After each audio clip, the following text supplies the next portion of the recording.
Today's sponsor of the Vision Quest podcast is 920 Hat Company. Leather patch hats are in, and 920 Hat Company is here to hook you up with your very own custom hat. All patches are lasered on top-grade genuine leather and on popular brand hats like Richardson and FlexFit. Whether you're looking to show off your business or want a one-of-a-kind hat for yourself, 920 Hat Company can do it all. All the hats are handcrafted right in the Fox Valley, but worn across America. With over 500 hats in stock, they guarantee fast turnaround times. Honestly, Liam, looking at these hats, solid, right? Yeah, they're pretty. I like them. I like that patch itself. Oh, yeah. I mean, one-of-a-kind stuff. I know his name's Trevor. He does great work. He's actually gotten I think we got a knit hat coming.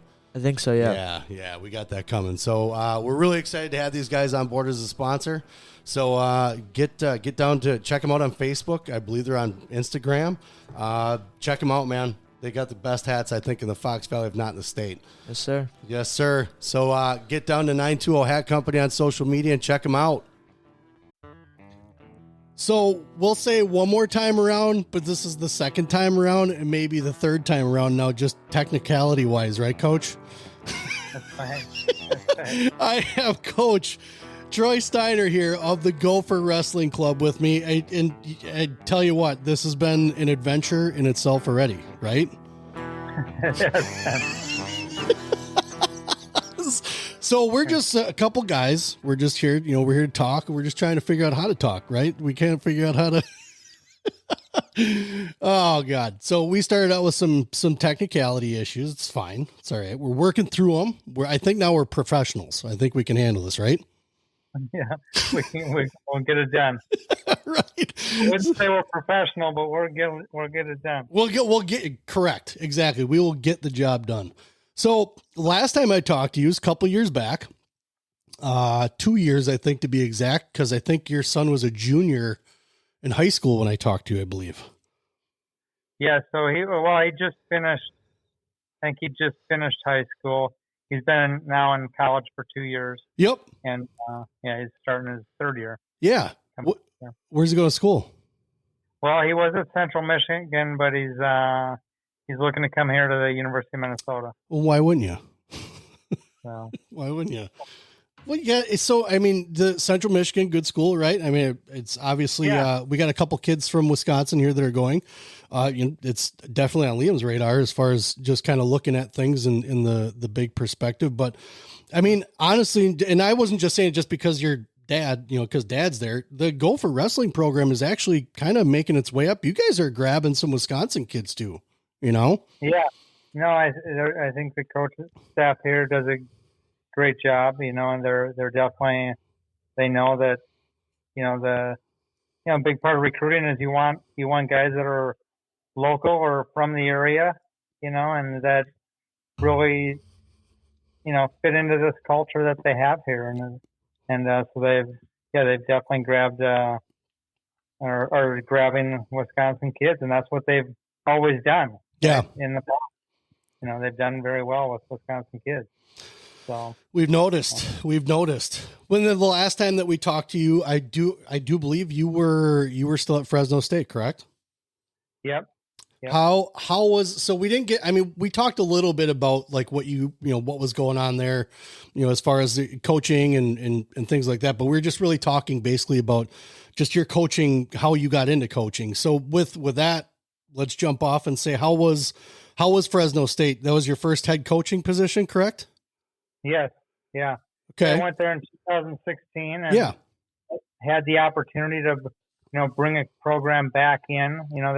The program was dropped in 2006 and they reinstated it in 16. And, that's when I was hired and they gave me 1 year to kind of put the program together. And for me, I just looked at it as what an opportunity, to see what I can do. And I knew the area of Central Valley of California was very rich in wrestling. Yep. And I just felt it was just an opportunity I couldn't turn away from. And I really enjoyed my time there. I really did. It reminded me a lot of the Midwest. Really? Sometimes you can't think of California being similar to the Midwest. Right. That Central Valley it's full of agriculture. Sure. Yeah. Very true. Very true. It is. Yeah. So, 80% of our produce in this country comes from that valley. Right. So it's huge agriculture. Yeah. So the people were great. I met some great people there, and I really enjoyed my time there. They gave me 1 year to put it together. We competed 3 years. Okay. And at the beginning of the fourth year, they said, we're going to discontinue the program after this year. And I still am not sure why. They said it was financial, but I don't know if it was or not. Because it's an easy way to get out of it, I guess, for them. But yeah. Well, look at Stanford. It was a good thing. They should have a program there. It's sad for the kids and the people in that valley. Yeah. They deserve that program at Fresno State, and I wish it was still there. And I hope that someday it comes back. Because they should have a program there. Yeah, and the program. How long was it there before? Because it was there before that as well. Before they, had to reinstate it again. So it's kind of like it's almost like they can't make their minds up, but yeah, I wish I was an administrator, I wish I knew as far as conversations that happen in there. We have our own issues here, as far as just with high school stuff. And I can only imagine what it's, the decisions that need to be made or are just made in general, just based off of financial issues. A lot of times there could be fundraising done. There could be, there could be other avenues of figuring something out, but it just seems to be easiest sometimes to just wash hands clean of something. So, yeah, I think, it's financially, it's not easy for anyone to bring in a program and all that. But that's as an AD and as a president of the university, that's your job, is to provide those opportunities. Yeah. Right. And, you have to find a way to make that work. And I don't know. I just felt that there could have been more done to the program. But when you're going through that process of, is it something that is you're just told, like all of a sudden you hear about it, or was it a discussion that was being had? Was there anything that they were trying to, hey, we're having this kind of a problem, we're noticing this trend of financially, or, we're trying to come up with ways, or was it just an email? Nope, that we're done. How was the communication process through that? At the beginning of COVID is when, you kind of start hearing a couple things. And I just went to the AD and I said, listen, are you looking to get rid of this sport? I just want to know. I said, I have a lot of people here involved, and a lot of people to take care of. I want to know. And he said, that's not the direction we're looking to go. Right. And that was in probably April of, what was it, 2020? Okay. 2021, something like that. Yep. And it's 2021. And then in the fall is when he said we're just right before the season started, that they were going to discontinue after season. And but so it was very, very frustrating, because I never, and he said it was strictly financial, and that was frustrating, because at that point some of my biggest donors, I had never gone to them to ask for money, because they had given a lot to get the program back. Sure. Yeah. Right. I knew if I had to, and they would have stepped up and helped out if given the opportunity. So that was what frustrating about it, is they just never gave us the opportunity to help out with the financial stake, if that was the situation. Yeah, totally. And with that being said, then, as you started getting to the end of, whatever the tenure there that they decided to close the program, what were your thoughts of? So I noticed a trend. So you graduated from Minnesota, right? The master's for your master's degree, correct? So you're from North Dakota. You wound up around the Minnesota area. Was that in your head right away when things started to kind of fall apart? I want to get back to home, or did you have your eye on some others? And not to put anything against Minnesota, but did you have anything else on the burner that you were thinking about? Maybe it wasn't wrestling. Maybe it was just starting a club. Yeah, no, it hurt. That one hurt a lot with the present situation because it was my first position as a head coach. Yeah. And so that one really hurt. So I really wasn't mentally in a spot where I wanted to move for my job, and sure. But my family, my wife and my kids, they wanted to come back closer to home, and my wife said this is where she would like to come, and nice. She had moved around a few times for me for my position, and I figured, well, that's where you want to go. Let's do it, and I'll figure it out, And fair enough. Yeah. And then at that point, when we decided we were coming here, I called Coach Eggum and talked to him and just said, I'm coming to the area. I'm going to be around, and right.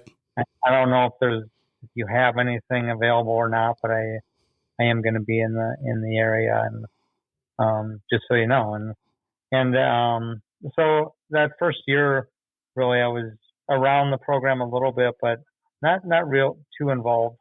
There really wasn't a position. But then what happened was Dustin Schlater, who was run Gopher Wrestling Club, he had one kid, he had another one on the way, and I think him and his wife just decided that, raising two young kids, they didn't want him traveling as much. Sure. Yeah. And for sure. I completely understand that. Yeah. And so he decided to step away. So it just the door opened up for me to jump into the position. So God works in mysterious ways sometimes. So right.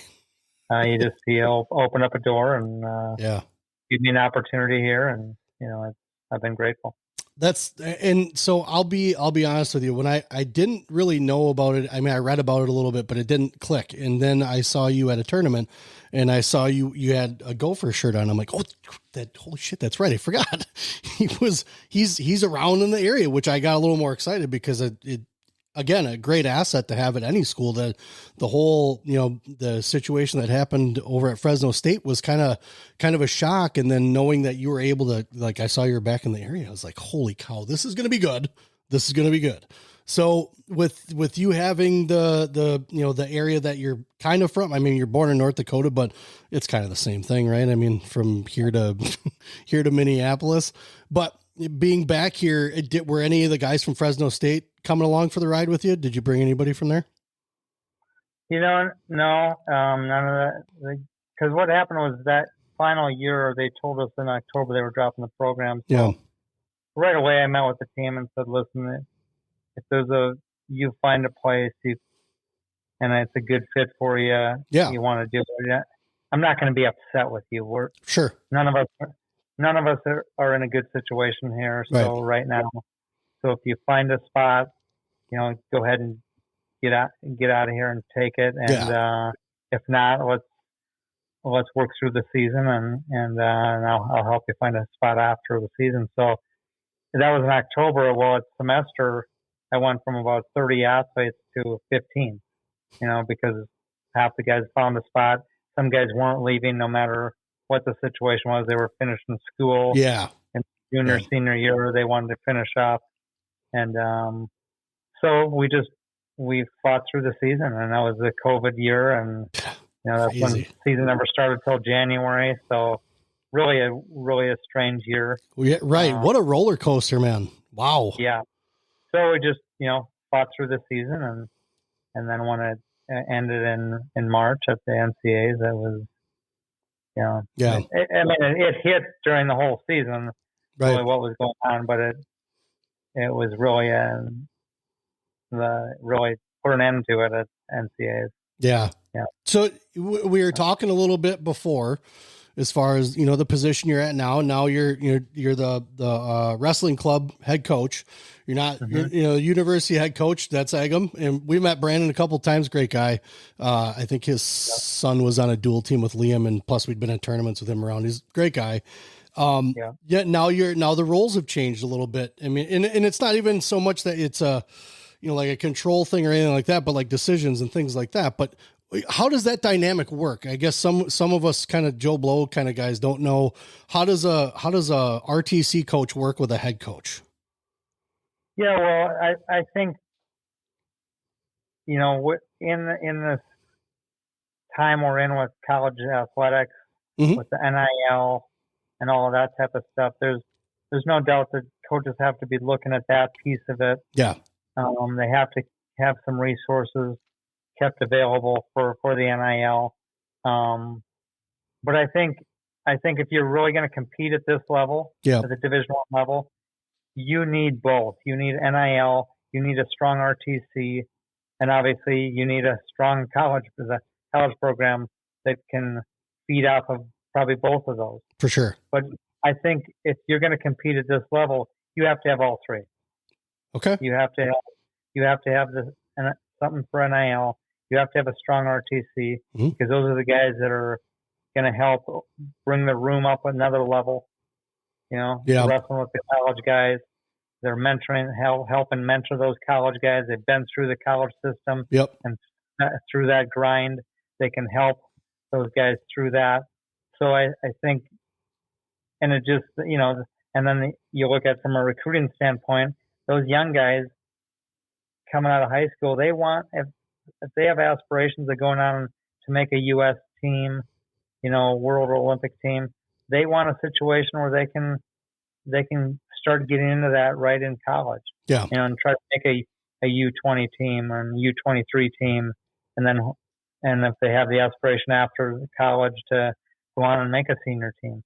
So right. I think you need it all, but it's definitely, it's very demanding from, I look at Eggum's position and as a head coach, it's demanding. Yeah. Very demanding because now you're trying to provide the financial resources not only for the RTC, but for the NIL demand. Yeah. So it's not an easy position that he's in, and I'm just one of the support staff and guys that can maybe help him in that regard. Yeah. I can take maybe the RTC or part of that and take that off his plate a little bit, or at least lessen the load that he has. Sure. You brought up NIL, and that's new.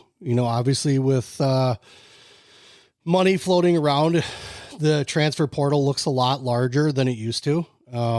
Instead of 3 guys you notice a year, it's like 30 guys now. So how taxing can that be on a team?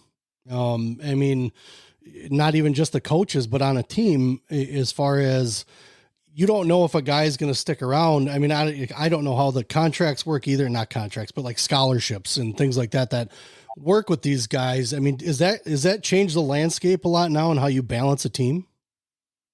I don't think it should. Sure. I still think that, number one, you got to put the team first. What's the best? You always got to look at what's best for the team in every situation, and you have to go from there and make your decisions based on that, because it's not about one guy. It's not about or one individual. Right. It's about the team, but it makes it hard in some situations, right? But I just feel like with this whole NIL, I don't think any coach likes it out there. Sure. Sure. I don't think any of us like it, but it's here, and we're not, and unless the NCAA changes that, or it's going to be here, and we have to learn how to deal with this, and not just deal with it, but how we can use this to benefit our athletes. Mm-hmm. Yeah. And both on the college level and the RTC level. I've noticed that about you, is that you're very,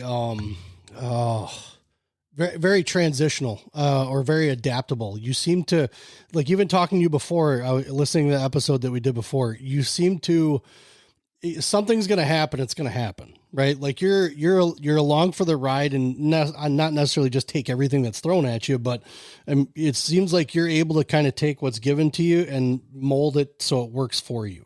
And has that worked for you as a coach, especially with, the head coaching position you have, but now even going deeper? I think an RTC to me is deeper just because you're working on a world level now. You're not even just working on a national level dealing with, teams across. You're dealing with, well, he's got to go beat this guy, but if he's on the team, then we got to coach him to be able to go over here and do this tournament. So to me, it's a little deeper. Do you notice a difference in what you have to do and how you have to deal with just the coaching aspect in general?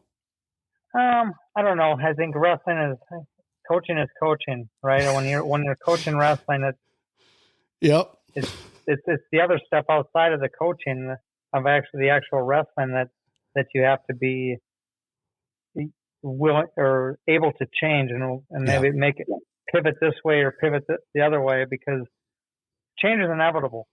Right. In right. life. I mean, change, no matter what, there's going to be change. It's not going to look the same next year as it does this year. You're going to have a different team next year.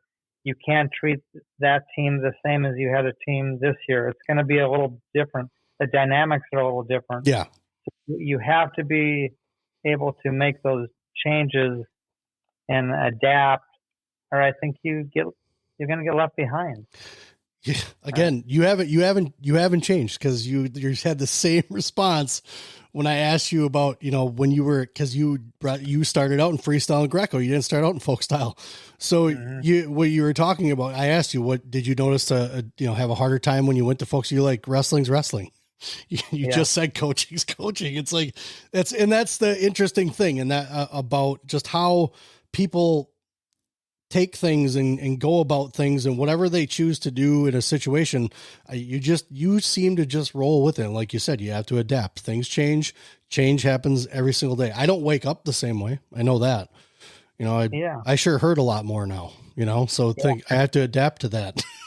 Yeah, me too.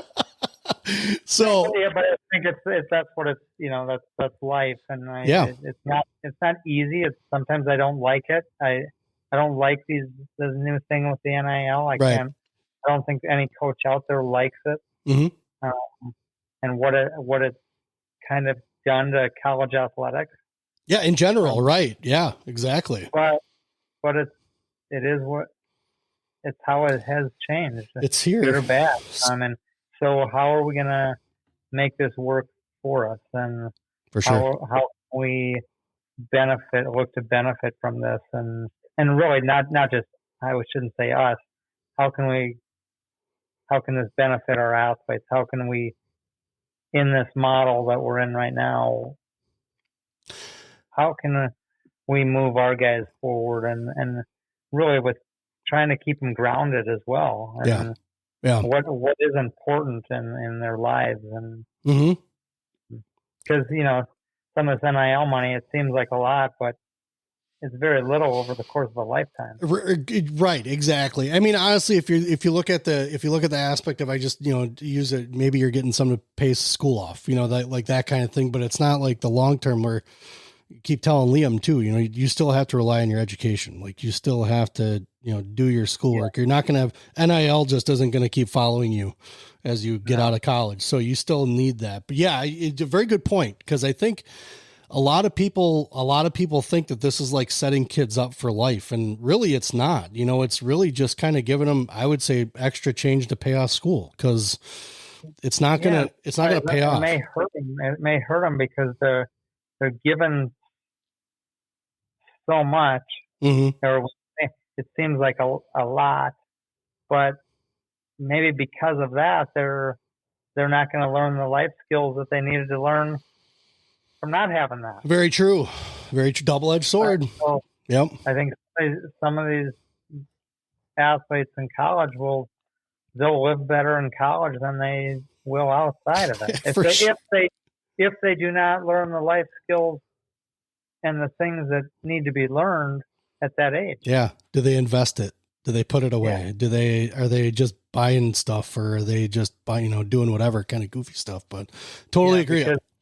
Because that's what it's supposed, this time of your life, that's what you're supposed to be doing, is learning how to set yourself up for down the road and be on your own and be able to provide for yourself and your family. Well, I mean, think about it too. We always talk about, with Liam and other kids on his team, they're 17 and 18 years old, making a 5-year decision. Like they barely have made the decision to sign up for their driver's license. Right. Like, so it's a big step, and now you're throwing money into the situation, and who knows how responsible their parents are with money. I know mine weren't the greatest. So my wife taught me a lot, but like Liam's, I told him specifically, learn these skills. Like you're talking about, it's the life skills, learn how to balance a checkbook, learn how to save money instead of buying Qdoba 4 times a day or something, that kind of thing. So I couldn't agree more as far as it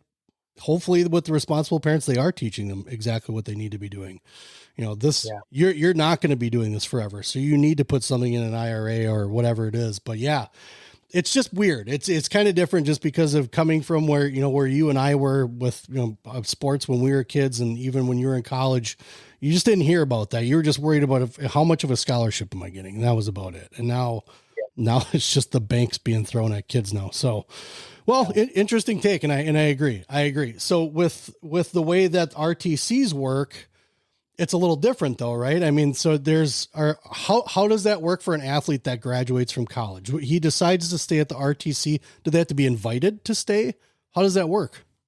Well, I mean, again, the funds that we have are, private donors. Yeah. And we have a few fundraising events to raise the money, but most of it's private donations that you're trying to raise to help these guys, maybe give them a stipend that can help cover their rent or some of their living expenses as they chase this dream of making a U.S. team and hopefully going on and winning a medal while representing the country. So you're trying to provide those opportunities for these guys, but like I said, there's only so many funds going around. So I think with this whole NIL, you've already seen an impact in how it's hit some of the RTCs, or some have just stopped doing the RTCs, or so it's definitely impacted that some. But I still feel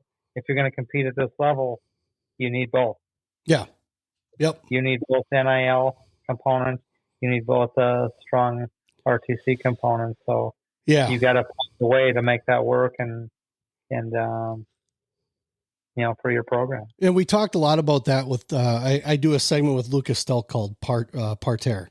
And we talk a lot of, obviously he talks more about, kids need to generalize and not generalize, but focus on one. If you're going to do Greco, freestyle. But we talk a lot about the money that these guys aren't able to get, as far as competing, even when they're out in Colorado, even when they're out at the Olympic Training Center. I mean, there's not, we pay for our coaches' cards, all that other stuff. We can get into the political side of it, but there just isn't money that is flowing unless you're Jordan Burroughs or you're, one of the top guys winning gold medals. And we understand that there's a hierarchy to it. Like if you win this, you get this. If you win this, you get this kind of thing. So that we get that, but even then, like they're not set up for life after that. Like even with that being one, and not, Jordan Burroughs is an anomaly. So I'll probably throw him out there quite a bit, but he's got shoe deals. He's got all these guys chasing him. Not everybody is that, and not everybody's going to get that. So I think a lot of kids get starstruck with the thought of like, well, if I get this NIL deal here,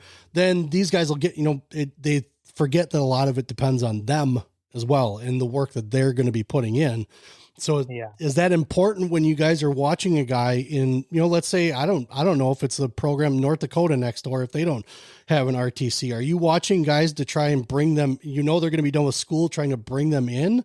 How do you guys try to, is it always just Gophers that are there? Do you guys have guys that are coming from other schools once they're done? How does that work out? Yeah, no, you're kind of looking at what you feel you need, Okay. That's going to best impact your college program, and then what you need to have a strong RTC. What you want to have a variety of partners for guys. Sure. Yeah. To be here. Yeah. And but there again, like with these RTC athletes, I feel it's important they come in here where they go to these RTCs during that phase of their life. They're 23 to 30 years old. Yep. If you want to chase that dream of making a U.S. team and winning a medal, that's fine. But I still want them going down the track. If you're looking to get into coaching, then we're going to get you involved a little bit with some of this stuff, like if it's the fundraising events, or show you how to what it all takes to, when you're looking at recruiting an athlete, or you're looking at the college portion of it, the compliance side of it. You want them to keep learning that, so when they're done competing and a job opens up as an assistant coach or a head coach somewhere, they're ready to go. Yeah. Step into that. They've been broken in already. Yeah. And if they're not going down that track of coaching and they're going into another career in business or whatever it is, I want them continually moving down that road too. Sure. Yeah, for sure. And maybe they're not working full time, but they're still, their hands are in it. They know what's going on. They're still learning. Maybe they're working part time for someone. So when their wrestling ends, they can jump in and move on. Sure. And I don't want people to get confused to think that like you guys are like, we're recruiting guys to come to the RTC. I mean, obviously RTC athletes, they're at an at-will athlete, correct? I mean, it's like they're coming in to do their own thing. They have their own goals, but you guys are there to help facilitate it within the means of whatever the RTC has, right? You provide that structure, practice structure, and all that for them, and you hopefully can help with a stipend. It can maybe help cover their rent, or Yep. Right on those living expenses. But they're not going to get rich. No, by any means. But it allows them to chase that dream and gives them a little space. Still get themselves set for when they're done. They can move on. Yeah. And be successful. How's the Gopher RTC looking?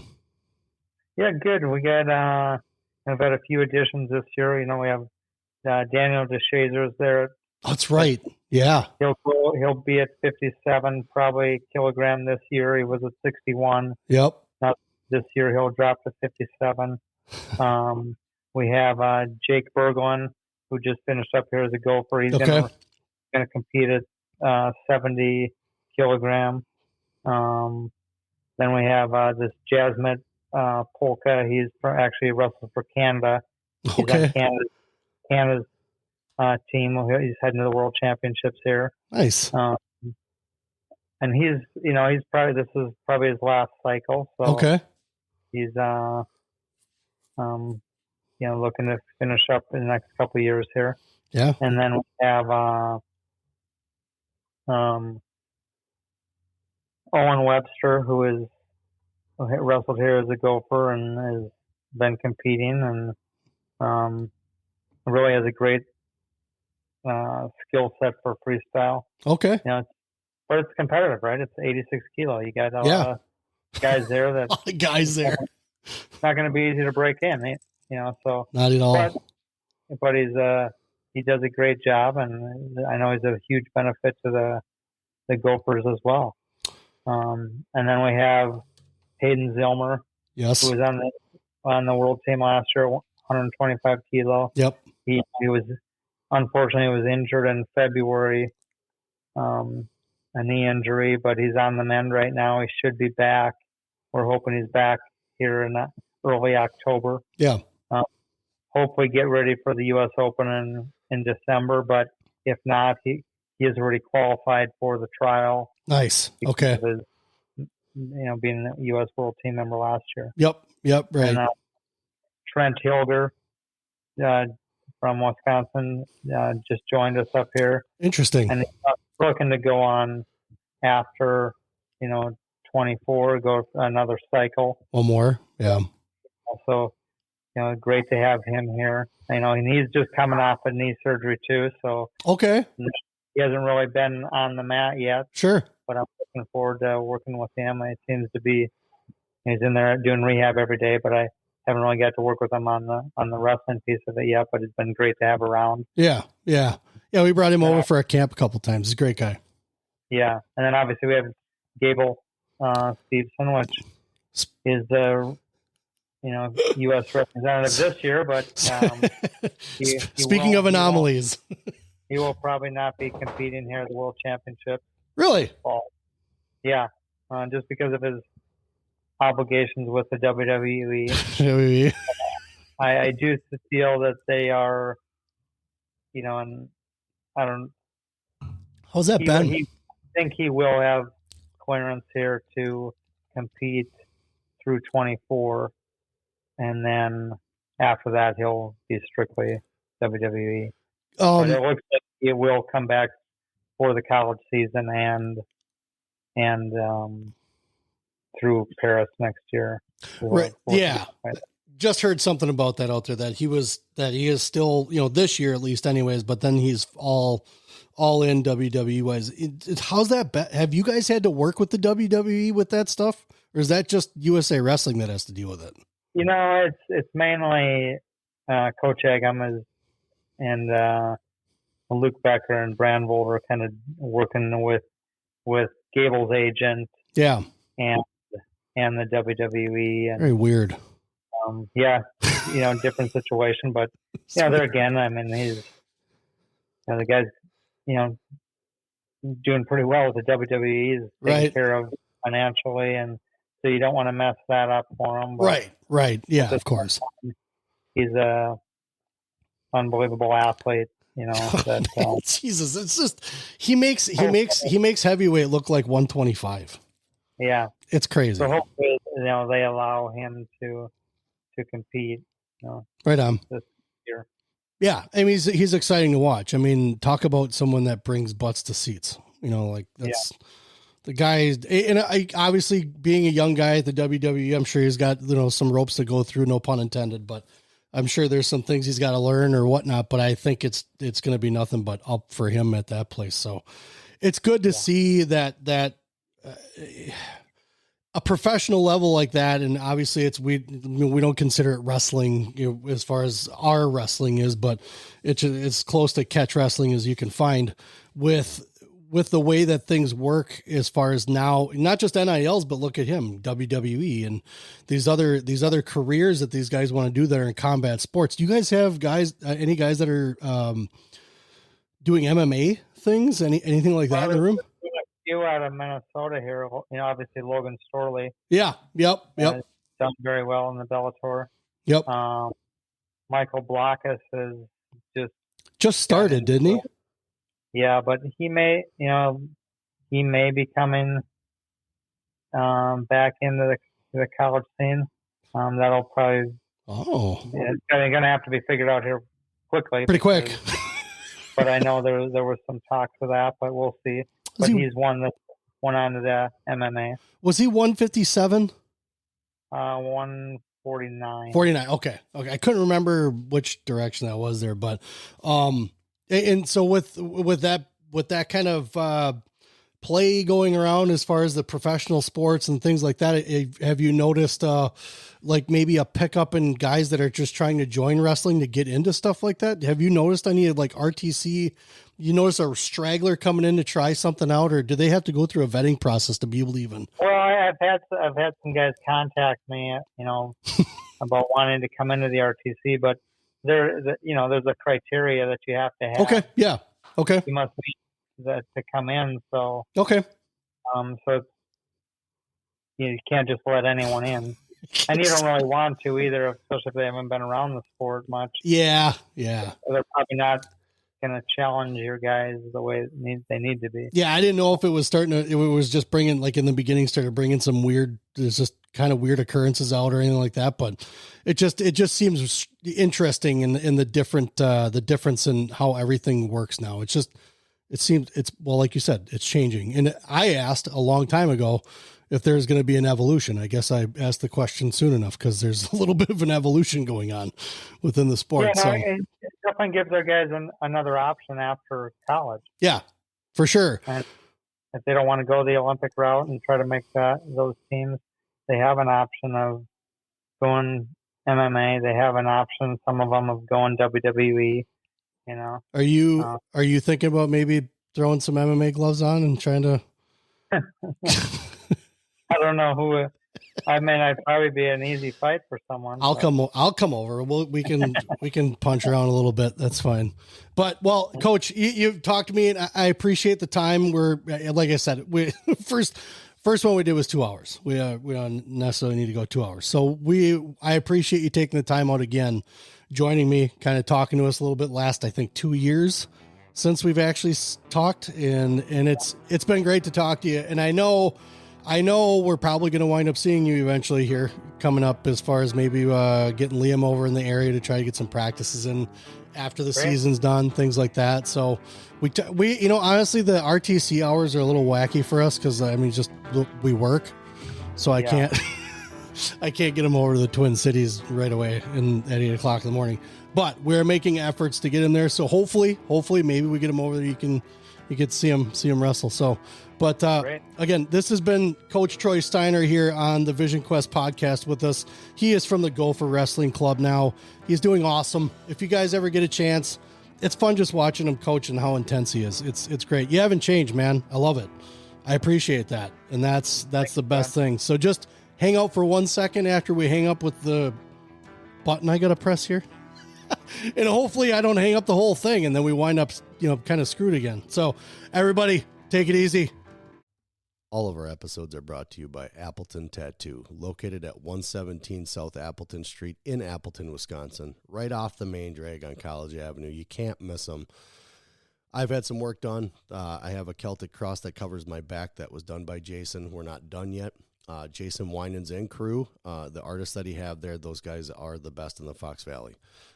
They are definitely one to go to if it's something that you've just been kind of throwing around. They'll make you feel comfortable. It's a very clean environment, very nice crew, and very willing to get done whatever you need done when you need it done. You can message them on Facebook. I know they're on Facebook. You can give them a call at 920-604-8289 and get in touch with Jason Winans and crew at Appleton Tattoo, located again in Appleton, Wisconsin at 117 South Appleton Street, right in Appleton. Very flexible hours, great crew, clean environment again. I would not send you anywhere else except for these guys. Appleton Tattoo.